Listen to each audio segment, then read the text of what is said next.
नमस्कार। तीसरे चरण के लिए चुनाव प्रचार खत्म हो गया है और अब हम ये जानने की कोशिश कर रहे हैं कि बंगाल की आधी आबादी जो सरकार बनाने में जिसकी भूमिका महत्वपूर्ण होगी, दरअसल उसका झुकाव किस तरफ है। हम बात कर रहे हैं महिलाओं की। अगर महिलाओं ने एक मुश्त किसी भी तरफ वोट दे दिया या 50% से ज़्यादा भी महिलाओं ने वोट कर दिया तो निश्चित मानिए सरकार उसी की बनेगी। और अब पूरे बंगाल में इसी बात पर मंथन हो रहा है कि आखिर महिलाएं हैं तो किस तरफ, क्या दीदी या मोदी। तो आज इसी मुद्दे पर बात करेंगे। कोरोना का मामला तेजी से बढ़ रहा है, इसलिए मैंने फैसला किया कि एक एक दो दो तीन तीन लोगों से बात करेंगे और शुरुआत इन्हीं लोगों से करते हैं। हम जानने के लिए आए हैं ना कि यहाँ पे चुनाव का माहौल किसका अच्छा है। नो कमेंट्स, इस बारे में तो कमेंट्स नहीं है। अभी रिसेंटली जैसे हम लोग क्रॉस कर रहे थे तो हम लोग देख रहे थे कि टीएमसी का एक बहुत बड़ा रैली जा रहा था। फिलहाल कोलकाता में तो अभी तक फिलहाल देखा है टीएमसी भी है, बीजेपी है, क्या है। I am not into politics actually. मैं पता तो चली जाता है। नहीं, सच में आई डोंट हैव टाइम और ना ही मैं पॉलिटिक्स में हूँ। अरे आप ऐसा क्या करती हैं? House wife. ये लीजिए। वैसे मैं मानता हूँ कि घर चलाने वाली महिलाओं को समय नहीं रहता बिल्कुल, लेकिन फिर भी सबसे ज़्यादा गप करने का समय भी उन्हीं के पास रहता है। नहीं, ऐसा कुछ भी नहीं है, बट ट्रस्ट मी, मेरे पास सच में टाइम नहीं है। मैं बिल्कुल पॉलिटिक्स में, हाँ मैं रोज़ actually I follow the news, तो देखा जा रहा है दैट इलेक्शंस को लेके बहुत ज़्यादा actually the condition is very hot. तो सब तरफ खेला होवे, चर्चा तो यही है। आपका नाम क्या है? कायनात। हाँ? कायनात। कायनात दुनिया। यस। बड़ा अच्छा नाम है। खैर, हाँ? साथ में सलाम भी है। कायनात सलाम। हाँ, कायनात ये आपकी कौन है? मेरी बेटी है। हम इसकी मम्मी है। अच्छा, और आपका नाम क्या है? निखत खानम। निखत खानम। आप भी अपने जमाने के हिसाब से खराब नाम थोड़ी है। चलिए ठीक है। लेकिन निकात जी, पहली बात तो ये कि आपने नाम बहुत अच्छा रखा, कायनात सलाम। दूसरी बात ये है कि आप भी ये मानती हैं कि दीदी का पलड़ा भारी है? जी। है? जी जी। अरे मुस्लिमों में कि सब में?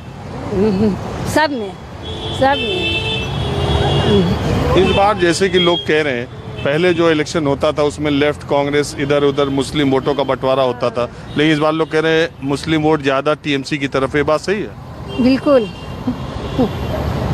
हा? हाँ। अरे दीदी ने कुछ काम भी अच्छा किया है कि बस उधर ही रहना है? नहीं नहीं, की तो बहुत कुछ है। अच्छा। बहुत फायदा बहुत है उनसे। इन लोग से बात कीजिए। इन लोग स्टूडेंट लोग से कीजिए आप। हाँ हाँ, तो बताओ आप क्या मानती हो? हम तो अभी ऐसा तो कोई खास आइडिया है नहीं, क्योंकि अभी तक फर्स्ट वोट हुआ ही नहीं है मेरा, और अभी तक स्टडीज के अलावा उतना पॉलिटिक्स और ये वो। तो ये नए तुम्हारे उम्र के बच्चे क्या बोलते हैं, दीदी ठीक है कि मोदी ठीक है? नहीं, ऐसा कुछ तो नहीं है। It's all about the development and growth, चाहे वो दीदी हो या मोदी हो। इट्स हमारे लिए एजुकेशन है, वो सिस्टम अगर दोनों में से जो भी बेटर लाता है दैट इज गुड। कौन लाया आपके हिसाब से अभी तक? हमारे हिसाब से तो अभी तक टीएमसी ही था यहाँ पे, तो हमारा एजुकेशन सिस्टम तो दैट इज बेटर। सीयू का रैंक फर्स्ट आया है सारे यूनिवर्सिटीज में all over the world. CU has been rated 1 and India से रेटिंग ले आई। हाँ, मेरे पास है, हम न्यूज़ दें आपको, मेरे फोन में ही है। आज ही मैंने न्यूज़ पढ़ा है। आज ही मैंने न्यूज़ पढ़ा है। फॉर द यूनिवर्सिटीज जो है रैंकिंग होता है ऑल ओवर द यूनिवर्सिटीज। हमारी जानकारी में तो जेएनयू है। बहरहाल आजकल ज्ञान के इतने स्रोत है, किसके सही है किसके गलत है। पहले ही आया है, मैंने तो यही पढ़ा है, ट्विटर में ही पढ़ा मैंने। चलिए, यही तो बात है, ज्ञान के इतने स्रोत है, कौन सा सही कौन सा गलत, क्या बहस करें सड़क पर। बहरहाल माहौल क्या है, हम दूसरी जगह चलते हैं। आज हमने तय किया कि कोलकाता की सड़कों पर ऐसे राह चलते महिलाओं से बात करेंगे, उनके मुद्दे की बात करेंगे और चुनाव में माहौल क्या है महिलाओं के बीच में, इस पे बात करेंगे। आप क्या मानती हैं, कैसा माहौल है? माहौल तो ज़्यादा अच्छा नहीं है, क्योंकि बहुत गंदी तरीके से ये पॉलिटिक्स चला गया है। मतलब कोई ये नहीं सोच रहा है कि किसके सेफ कैसे मतलब लोगों को रखेगा, क्या ये नहीं है, सबको बस जीतना ही है। तो कोलकाता का पॉलिटिक्स अभी बहुत गंदा पॉलिटिक्स है।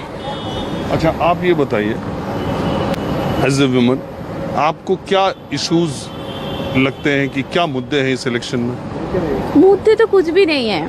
मतलब कोलकाता में पहले से लोग सीपीएम 34 इयर्स तक इधर सीपीएम का राज था। फिर हम लोगों ने दीदी को लेके आया कि 10 इयर्स तक ये सोच के कि सबको मतलब सेफ रखेगा। हाँ, दीदी ने कोलकाता में बहुत कुछ किया है, पर हम लोग जैसे स्टूडेंट्स लोगों के लिए कोई नौकरी का कुछ भी नहीं है हम लोगों के पास। इनफैक्ट सेंट्रल गवर्नमेंट के पास भी नहीं है। सो मुझे नहीं लगता कि बीजेपी कोलकाता में आके भी कुछ कर लेगा या फिर वुमेन्स लोगों को बहुत ज़्यादा सेफ कर लेगा। मुझे किसी पे भी मतलब भरोसा नहीं है। हम खुद करेंगे, खुद जिएंगे, खुद को सेफ रखना पड़ेगा, यही सबको सोच के चलना पड़ेगा। और आप करती क्या है? मैं अभी तो हाउस वाइफ हूँ, पर मैं ग्रेजुएशन कंप्लीट करके दिन मेरा शादी हो गया। तो आपका नाम क्या है? मेरा नाम देवप्रिया। एक चीज़ बताइए, मैं अब थोड़ा जल्दी से आपसे ये पूछता हूँ, क्या आपको लगता है कि इन चुनाव में दीदी आ पाएंगी तीसरी बार? 50-50 लगता है। मतलब लग रहा है कि कभी लग रहा है कि दीदी आएगा, कभी लग रहा है कि बीजेपी आएगा। तो अभी कुछ सब कुछ अनसर्टेन है। इट्स 50-50। अच्छा, और महिलाओं में किसका ज़्यादा देखती हैं? महिला लोग दीदी को ही चाहता है, क्योंकि गांव में हम लोगों की गांव में दीदी ने बहुत कुछ किया है, महिला लोगों के लिए बहुत कुछ किया है। पर वही है कि सब कुछ नहीं हो सकता है कि दीदी ने गांव के लोगों के बारे में बहुत कुछ सोचा, उन लोगों को बहुत कुछ दिया, फ्री में बहुत कुछ गांव के लोगों को मिलता है। पर टाउन में देखो तो हम नौकरी का बहुत ज़्यादा वे है, तो जो पैसा उधर हो रहा है शायद हम लोग इधर IT वाईटी आ जाए तो अच्छा है। मतलब बाहर नहीं जाना पड़ेगा लोगों को। चलिए, आपने हमसे बात की, बहुत शुक्रिया, क्योंकि बंगाल में बड़ी मुश्किल होती है बात करने में। हाँ, थैंक यू सो मच। अब हम एक बस में सवार हो गए हैं और राय जानने के लिए कि माहौल क्या है। आपका नाम क्या है? रोशनी सिंह। मैं दरअसल आज महिलाओं से ये बात कर रहा हूँ कि इस इलेक्शन के मुद्दे में, इलेक्शन में उनके मुद्दे क्या हैं, उनकी पसंद क्या है, वो सोचती क्या है। बेसिकली कोलकाता का जो हालत है उसमें लाइक ये पार्टी से ज़्यादा हम लोग देश के बारे में नहीं सोच रहे। We are just thinking of the party and only about the particular party we are thinking about, and everyone is thinking, the publics are actually not understanding that we are not thinking about the country. हम लोग country के बारे में नहीं सोच रहे, हम लोग देश के बारे में नहीं सोच रहे, हम लोग बंगाल के बारे में नहीं सोच रहे। वी आर जस्ट थिंकिंग कि मेरा पार्टी आगे आएगा, मेरा पार्टी आगे आएगा। That is like which is very wrong. I think तो आपको लगता क्या होगा? क्या इंसान को like I guess we have to think, हम लोग को इंसान के बारे में मतलब ह्यूमन पीपल के बारे में सोचना चाहिए, ना कि ये सब के बारे में। एंड ऑल्सो लाइक मैं किसी के बायस नहीं बोल रही हूँ कि लाइक तृणमूल हो या बीजेपी हो या CPM हो, जो भी आए have to work for the people. नहीं, ये जो आप बात कर रही हैं ये बहुत आइडियल बात है, बहुत आदर्शवादी बातें हैं। ये सुनने बोलने में तो बहुत अच्छी लगती है, लेकिन आपको पता है कि ये सामने है कितनी। मैं असल में चुनाव है तो हम जानना ये चाहते हैं कि लोगों में के दिमाग में, खासकर महिलाओं के दिमाग में क्या चल रहा है। क्या उनकी प्रायोरिटी बीजेपी है या उनकी प्रायोरिटी दीदी है, या उनको लग रहा है कि किसका पलड़ा भारी है? इस बात तो आई गेस बीजेपी का ही पल्ला भारी है। I guess so. इसकी वजह क्या है? मतलब आसपास का जो देख रहे हैं वही उसी हिसाब से बोल रहे हैं। मेरे घर के सामने रोज का जो रैली चलता है ये सब से देखकर इवन तृणमूल का भी बहुत ज़्यादा ये है, चांसेस अभी 50-50 है। मैं ये जानने की कोशिश कर रहा हूँ बिल्कुल आम से लोगों से, खासकर महिलाओं से, कि इस इलेक्शन में आपको क्या लगता है? इस इलेक्शन में अभी कुछ बोल नहीं सकते क्या होगा, कुछ भी नहीं बोल सकते, क्योंकि जैसे चल रहा है कुछ भी हो सकता है। सिंपल आंसर है, कुछ भी हो सकता है। इतनी लड़ाई तगड़ी है? इतनी लड़ाई इस बार तो बहुत तगड़ी है, कुछ बोल नहीं सकते, सिंपली कुछ बोल नहीं सकते। क्या कौन आएगा कौन जाएगा कुछ बोल नहीं सकते इस बार। इन माई ओपिनियन तो मैं बोल नहीं सकती इस बार कुछ भी। दीदी के बारे में आपका क्या ख्याल है? दीदी के बारे में किया है बहुत कुछ, पर अभी लोग चेंजेस चाहते हैं। सो अभी सबके ऊपर ही डिपेंड है, अभी लोग किसको, दीदी चाहेगी या लोग मोदी जी आएंगे, वो डिपेंड हो रहा है सबके ऊपर है। वो इंडिविजुअली मैं क्या सोच रही हूँ उसके ऊपर डिपेंड नहीं हो रहा है। अच्छा, आप करती क्या है? मैं अभी तो जस्ट हाउस वाइफ हूँ। और एक बंगाल में महिलाओं की सुरक्षा को लेकर बहुत सवाल उठाया जाता है। आपको लगता है कि महिलाएं बंगाल में सुरक्षित नहीं है? नहीं, बंगाल में महिला सुरक्षित है, कौन बोला नहीं है। अच्छे खासे लोग रात को ट्रैवल कर सकते, सब कुछ कर सकते हैं। हाँ, एक दो चीज़ एक्सीडेंटली हो जाता है, वो हर एक स्टेट में है। कोई स्टेट नहीं बोल सकता कि हमारे स्टेट में ये चीज़ होता नहीं है। सो एक्सीडेंटली ये होता है। फिर भी मैं बोलूँगी कि यहाँ पे लोग रात को अच्छे से ट्रैवल कर सकते, इधर उधर जा सकते हैं। अभी कुछ कुछ एक्सीडेंटली होता है, किसी के मन में छेड़ना होता है तो आप वो कहीं पे भी रहे, वो आप कंट्रोल नहीं कर सकते। कुछ नए उम्र की युवतियां हमारे साथ हैं। आप ये बताइए कि इस इलेक्शन में आपको क्या लग रहा है, कौन जीतेगा? मुझे तो लगता है कि वेस्ट बंगाल में ममता दी है।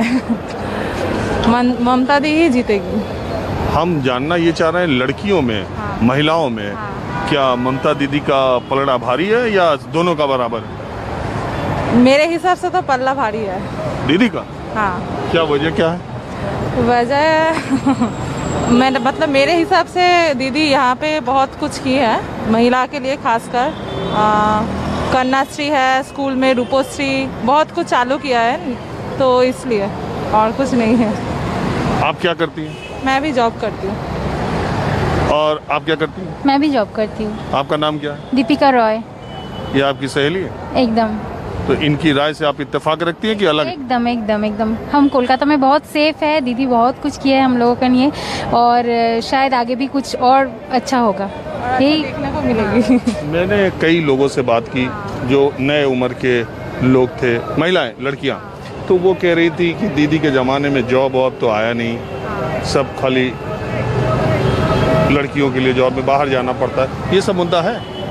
नहीं, एकदम ये तो हमें नहीं लगता है। हम भी यहाँ पे है, जॉब भी कर रहे हैं, तो हमारे लिए तो अच्छा ही है। हम कोलकाता की सड़कों पर, बाजार पर राह चलते आज महिलाओं से बात करने का फैसला हमने किया है, ये जानने के लिए कि ये माहौल क्या है इलेक्शन का यहाँ का। ठीक है, दीदी के लिए ठीक है। दीदी के लिए ठीक है? दीदी ठीक है। इधर आपका नाम क्या है? लक्ष्मी। लक्ष्मी जी, लोग कह रहे हैं कि महिलाओं में बीजेपी भी आधा आधा है, दीदी भी आधा आधा है, या किसका पलड़ा भारी है? मैं तो लगता है दीदी का पल्ला ही भारी है। क्यों, दीदी में ऐसा खास क्या है? बंगाल में दीदी अच्छा है, ठीक है। 10 साल तो ठीक है, हम लोग इधर सेफ्टी है, सिक्योरिटी है। अरे 10 साल में बड़ा तोलाबाजी, कमीशनबाजी, कटबाजी वाली सरकार। वो आदमी तो छूट गया, यहाँ से बीजेपी में गया है ना, तो अभी तो सफाई हो गया। अच्छा, आपका ये कहना कि टीएमसी में जो खराब लोग थे वो बीजेपी में चले? में चलेगा। अब वो लोग तो कहते हैं कि ममता बनर्जी की यहाँ खराबी थी इसलिए हम आ गए थे। नहीं, दीदी बहुत अच्छी है। हाँ। तो जो लोग खराब था वो तो गया, चले गया, तो डरने की कोई बात नहीं है। ये आपकी बेटी है? आपका नाम क्या बेटा? सुश्रेष्ठा। अपनी मम्मी की राय से इत्तेफाक रखती हो या नए उम्र के हो तुम कुछ अलग सोचती हो? तो काम तो हो रहा है तो ठीक ही है ना, मतलब in the before 10 years there was enough work, that there was improvement in the road and all also, and there थोड़ा एजुकेशन के बारे में थोड़ा मतलब ड्रॉबैक है, पर पूरा इंडिया में वैसा हो रहा है, तो आई डोंट थिंक कि कुछ नया होके कुछ वैसा डिफरेंस होगा। तो आपको लग रहा है दीदी ठीक है? हाँ, ओके तो है, मतलब ओके ही है ना, गुड तो नहीं है। अगर स्कोप ऑफ इम्प्रूवमेंट होगा तो फाइन, पर मुझे नहीं लगता है कि इंडिया में तो कोई इम्प्रूवमेंट नहीं हो रहा है ऑल ओवर इंडिया, तो स्पेशलाइजली बंगाल में होगा, दैट्स वहाँ पे तो कोई गारंटी नहीं। अगर होना है तो पूरा इंडिया वाइड होना चाहिए ना, अगर इंडिया में नहीं हो रहा है तो स्पेशली बंगाल में कैसे होगा? तो आप बताइए, मैं आया हूँ ये जानने के लिए कि इलेक्शन को लेके महिलाओं में माहौल क्या है। दीदी, मोदी, कौन? देखिए, हम लोगों में ये है कि जो भी आए काम करे, बस वही होए। अभी तो फिलहाल दीदी है या मोदी है कुछ पता नहीं चल रहा है, कौन किसके सपोर्ट में है, कोई अंदर ही अंदर किसका कौन किसके सपोर्ट कर रहा है कुछ समझ में नहीं। हम लोग सपोर्ट किसी को नहीं कर रहे, जो लोग आएंगे बस इतना विनती है कि काम करे सही से। तो ये दीदी ने 10 साल काम किया नहीं किया? दीदी ने जो काम किया है वो देखिए, काम तो सभी करते हैं, पर कुछ ऐसा काम होता है कि हम लोग को नजर में आते हैं और कुछ आते हैं कि नहीं नजर। अच्छा, 10 में से नंबर देना, और दीदी को कितना नंबर देंगे? दीदी को देंगे हम 5 देंगे, हमारे किसी काम आई नहीं है फिलहाल अब तक, तो इसीलिए हम 5 ही देंगे। तो आप चाहती हैं बदलाव हो जाए? बदलाव होना, बिल्कुल बदलाव होना जरूरी है। देखिए, हमारे यहाँ पे ऐसा झमेला होता है, लेकिन बाहर आप जाइएगा तो हर 5 साल में कोई ना कोई सत्ता बदलता ही रहता है, और ये होना भी जरूरी है। कोई एक हमेशा मोदी जी तो नहीं बदले 5 साल में। बदलना चाहिए, उनको भी बदलना चाहिए, हर किसी को मौका मिलना चाहिए। ये कोई बात है? अगर कोई अच्छा काम कर रहा है तो उसको रहना चाहिए। नहीं रहना चाहिए क्यों, हर किसी को काम करने का मौका देना चाहिए, यही मेरे ख्याल से मेरा मतलब पॉइंट है। अरे आप तो जब कोई अच्छा काम करे उसको भी चलता करो। हाँ बिल्कुल, हर किसी को मौका दो, वो भी अच्छा काम। आप करती क्या है? मैं फिलहाल प्राणिक हीलिंग में हूँ, मैं I am a healer, I am a pranic healer. ठीक है, मैं अच्छा, वो नेचुरोपैथी? नहीं, I am a energy worker, I am a energy healer. ठीक है, मैं अपना हीलिंग वर्क करती हूँ, मैं पेशेंट को हील करती हूँ। अच्छा। ठीक है, हाँ एनर्जी हीलर हूँ, हीलिंग करती हूँ पेशेंट। तो अगर वो पेशेंट कह दे कि हर 2 महीना में डॉक्टर बदल देना चाहिए, तब तो इलाज हो चुका। ये डॉक्टर बदल देना चाहिए, अगर उनको लगता है कि मैं अच्छा नहीं काम कर रही हूँ और कोई और बेटर काम कर सकता है तो उनको मौका आप ये कह रहे हैं ना कि अगर आप अच्छे से हील कर रही हैं तो आप ही को मौका देना चाहिए पेशेंट को, नहीं तो ठीक नहीं होगा। ठीक हो जाती है तो क्यों दूसरों के पास जाएंगी? अगर वो लेकिन आप तो कह रहे हैं कोई अच्छा भी करे तो भी बदल देना चाहिए। नहीं, अगर वो सब तरीके से काम अगर सही से करे तो क्यों बदलेंगे? लेकिन वो उनका भी कुछ काम में नोक-झोंक हो ही रहा है ना, तो फिर दूसरों को भी मौका दिए, वो दूसरा जो जगह कमी रह रहा है वो दूसरा पूरा कर दे। अच्छा चलिए ठीक है। और आप क्या मानती हैं? कोई पसंद नहीं है, ठीक है, पता नहीं है तो ये तो बता सकती हैं। कोई तो पसंद नहीं है। आपको कोई नहीं है? अरे वोट तो देंगी ना? हाँ वोट नहीं दूंगी। नहीं दे दीजिएगा। अरे नोटा भी है। हाँ नोटा, और अगर देना ही पड़ेगा तो नोटा को ही दूंगी। समाज के हर वर्ग की राय लेना जरूरी होता है। अगर आप पूरा जानना चाहें, हमारे साथ 2 महिलाएं और हैं, सड़क पर मिल गई। आपका नाम क्या है? चंचला गांगुली। चंचला, आप क्या करती हैं? हम वही बाबूबाड़ी काज करी। घर में काम करती हैं? हाँ घर में काम करती हूँ। आपका नाम क्या है? लोक की विश्वास। आप भी घर में काम करती हैं? अच्छा, एक हम जानने के लिए आए कि आपके यहाँ ये जो चुनाव हो रहा है उसमें दीदी ठीक है या दादा ठीक है, क्या चल रहा है? দেখো আমরা কাজ করি, আমরা এবার কার বলবো ভালো কার বলবো খারাপ বলো, সেটা আমাদের কাছে সবাই ভালো। আমাদের কাছে সব লোক अच्छा है, আমার कोई गलती से नहीं बोलता है। दीदी कुछ किया है? हाँ? दीदी दीदी का की कुछ किया है? हाँ? का दिया बोलो? दीदी का दिया? दीदी वही हाँ হ্যাঁ হ্যাঁ ঠিক আছে, বলবো না এখন। ঠিক আছে दीदी ठीक है? হ্যাঁ ঠিক আছে, আরে আমি জানি ঠিক আছে। ये तो कह रही नहीं, क्या दिया? ও বুঝতে পারিনি, আমি বুঝতে পারিছি, আমি বুঝতে পারিছি। তবে এখন ঘাবড়াচ্ছি কেন? বলো, কিছু বলে দাও। আরে দিদিকে ভোট দেবো বললাম তো দেবো। না दीदी का दिया से बोलो। दीदी क्या दिया? ये कह रही दीदी क्या दिया, आप कह रही दीदी भालो। ও বুঝতে পারিনি কথাটা, ওই জন্য বলেছি। আমি বলছি বুঝে না দিদি ভালো কি দাদা ভালো, আমি তো আমাদের কাছে সবাই ভালো, আমাদের কাছে কেউ খারাপ নেই। না দিদি দিদি ভালো না, দিদি আমার অনেক উপকার করিস আমার। दीदी का है भालो? চাল টাল দেছে, ওই রেশনে চাল টাল দিয়েছে না। क्या बोली? रेशन में जो चाल देती हो ना, चाल दाल छोला सब देती हो, आटा, वैसी बोला दीदी यही दिया था। और 0 बैलेंस से वही से 500 टाका का 3 महीना दिया, नहीं दीदी दिया। वही बोला। और मोदी जी कुछ दिया? मोदी जी दे दिया, कौन दिया तो मालूम नहीं। हाँ हम तो 0 बैलेंस से वही थे 500 टाका করে 3 महीना दिया, चाल दाल छोला ये सब दिया था 3 महीना। तो यहाँ से कौन जीतेगा ये बताओ? हाँ जीतेगा कौन? कौन जीतेगा? दीदी जीतेगा। क्यों? दीदी दीदी हाँ? जीतेगा। हाँ না না একদম ঠিক দিদি, আমি বললাম তো দিদি। দিদি জিতবে তো, দিদি কেন জিতবে না? দিদিকে কে হারাবে? কেউ হারাতে পারবে না। हाँ? কেউ হারাতে পারবে না। अरे अभी तो कह रही थी कि दीदी ने क्या दिया है? তা দিদি ওই তো বললাম তো 3 মहीना চাল ডাল, তারপরে তোমাকে 0 ব্যালেন্সের বইতে 500 টাকা করে দিয়েছে। সবাইকে দিদি তো চাই, দিদি সবাই ভোট দেবে, আমাদের ক্যানিং সবাই। আমি তো বললাম আমার কথাটা যেটা বেরিয়েছে বাড়ি আছে আমাদের ক্যানিং লাইনে ঘর। मैं ये जानना चाह रहा हूँ, आपने पहले कहा दीदी ने कुछ नहीं दिया, अब आप कह रहे हो कि দিদি কিজ নেই দিয়া নেই, আমি বলা নেই। দিদি কি পূজা তুমি বলেছো যে দাদা ভালো না দিদি ভালো, আমাদের কাছে সবাই ভালো, আমি এই বলা। हम तो बोलो नहीं जे तुम दीदी की दिया नहीं दिया, ये बोली नहीं तो हमें आगे। तो जीतेगा कौन है ये आप लास्ट में बताओ। टाइम खत्म होगा, शाम हो गई, हमारा कार्यक्रम खत्म होने वाला है। আরে আমি এখন কি করে বলবো যে দিদি জিতবে কি দাদা জিতবে কি দিদি উঠবে কি দাদা উঠবে, আমরা কি করে জানবো? তুমি সেটা আমাকে বোঝাও। কি করে বুঝবো? আরে ভয় নেই, দিদি জিতবে। আমি তো বললাম আমি যেটা চাই সেটাই ঠিক। माहौल क्या है, हमें बस आज इतना ही। कैमरामैन उमेश सिंह के साथ राजीव रंजन, न्यूज़ 24 कोलकाता।